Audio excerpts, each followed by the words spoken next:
juga udah gitu, tinggal emang yang musik aja sih belum, bermusik, nyanyi, sing, belum ada kesempatan untuk tampil apa segala macam, ya mudah-mudahan.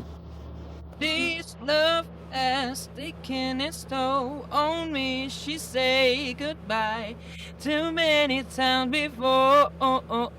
My heart is breaking on me. I have no choice, 'cause I won't say goodbye anymore.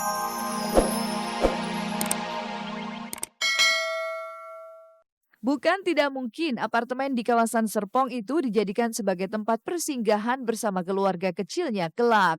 Dan ketika Raffi membantah bahwa ini merupakan pembuktian diri terhadap Gigi, alasan apa kiranya yang benar-benar membuat pesohor satu ini tergerak hatinya melirik dunia bisnis? Benarkah Raffi takut jika masa kejayaannya yang kini tengah menjulang perlahan bisa saja menghilang? Apalagi di keartisan kan kita nggak pernah tahu sampai kapan ini kita syukur-syukur masih laku, syukur-syukur masih dipercaya terus.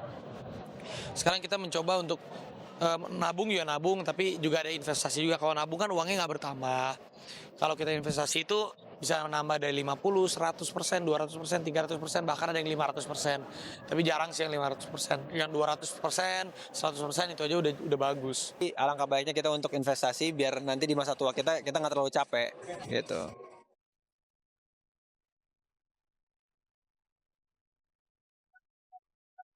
Benarkah bermain gadget dan gitar adalah salah satu hobi yang selalu dilakukan Kevin Julio saat ia bisa mengisi waktu di sela-sela syuting sinetronnya? Lalu benarkah Kevin sudah mulai bosan dengan seni peran dan ingin beralih ke panggung musik? Nantikan kisahnya sesaat lagi.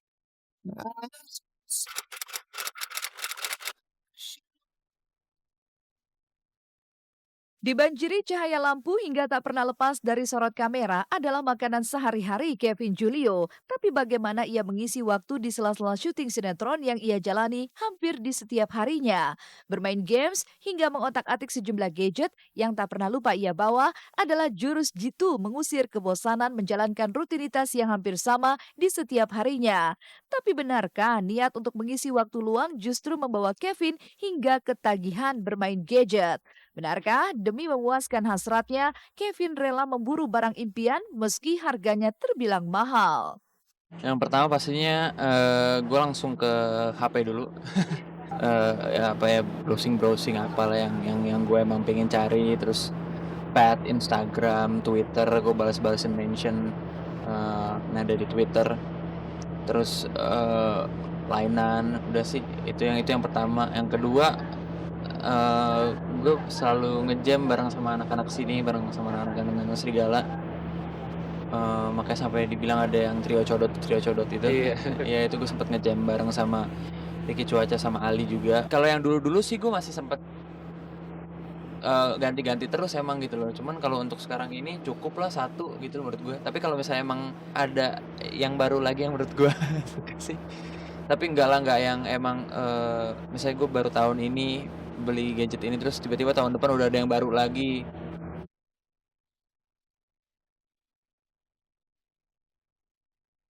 Jika jurus ini ia rasa tak ampuh, maka ada cara lainnya bagi aktor kelahiran Jakarta 28 Juli 1993 itu mengisi waktu luang menunggu giliran syuting.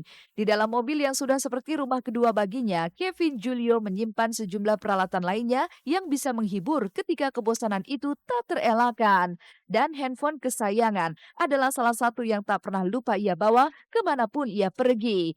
Lalu mengapa alat sangat berarti bagi Kevin Julio? Adakah nilai sejarah di balik fungsinya sendiri? Bisa dari sini, tapi gue lebih sering main game sih kalau dari sini ya. Browsing juga gue ngelihat, apa, movie-movie yang baru di luar, kayak gitu-gitu yang browsing-browsing, terus sekalian barang-barang yang lain ya. Apa itu?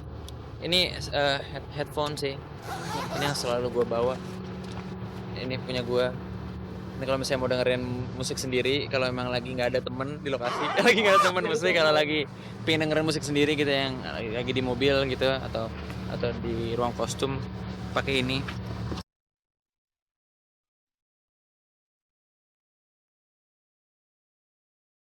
Hal-hal sederhana yang bisa dilakukan Kevin Julio memang bukan semata sebagai pengusir kebosanannya. Inilah wujud kecintaan Kevin terhadap sejumlah barang yang selalu menemaninya.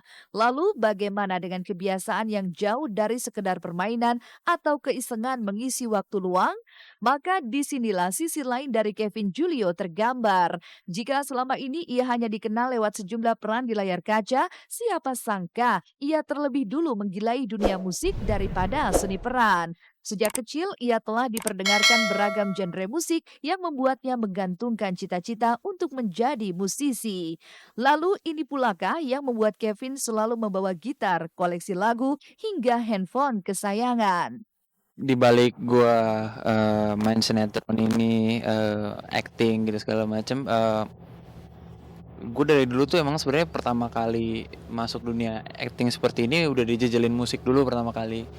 Udah dijejelin lagu yang kayak Michael Jackson gitu-gitu, yang emang dari kecil tuh sama bokap bokap sih yang pertama kali yang jejelin lagu-lagu yang kayak Michael Jackson, terus sampai sekarang kayak ini Kiss, Led Zeppelin apa segala macam. Gabung sih semua genre. eh Dangdut sih nggak dangdut ya, nggak. Cuman yang kayak rock, ya nggak tahu sih sampai sekarang tuh, musik tuh pengantar hidup gua aja. Tapi dari kecil emang dari kelas 5 SD emang gue udah hobi banget sih kalau ngedrum ya. Emang suka banget ngedrum, lebih lebih suka drum daripada gitar. Maksudnya kalau gitar tuh sebenarnya penghantar aja sih. Gua nggak terlalu jago banget yang bisa main sampai ke bawah-bawah. Kuncinya itu nggak bisa, yang bisa nyanyi bareng-bareng aja sama anak-anak di lokasi itu udah senang banget sih gue.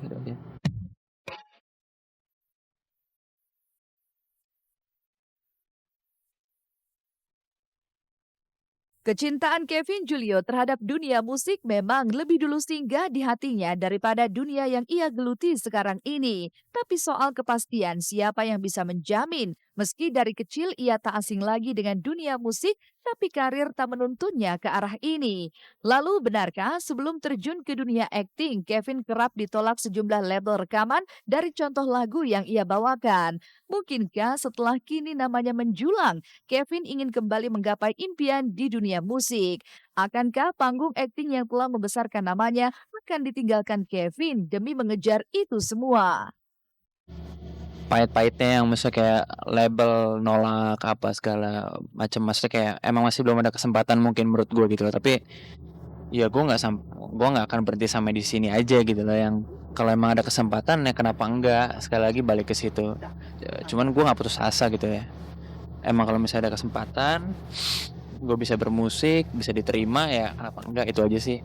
Maksudnya gue udah nyobain semuanya gitu, kayak film puji Tuhan udah, sinetron kan puji Tuhan emang dari kecil udah, nge-host juga udah gitu. Tinggal emang yang musik aja sih belum, bermusik, nyanyi, sing belum belum ada kesempatan untuk tampil apa segala macam. Ya mudah-mudahan. This love has taken its toll on me. She say goodbye too many times before.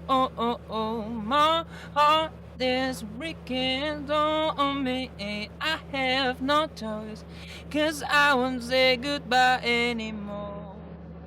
Pemirsa Seleb On Cam, thank you banget udah tadi udah mau ngobrol sama gua soal gadget, soal hobi gua, soal pengalaman gua selama ini, soal gua bermusik juga, soal gua main gitar, tadi nyanyi bareng. Thank you banget.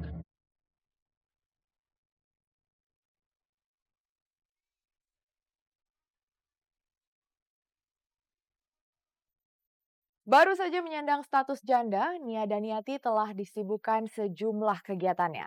Lalu mengapa dengan status baru ini Nia telah kembali dikabarkan menjalin kedekatan dengan Prabowo Subianto? Benarkah mantan istri Farhad itu tak menolak jadi pendamping tokoh nasional tersebut? Lantas seperti apa pula kesungguhan Elo membawa kisah asmaranya dengan Virina ke jenjang pelaminan?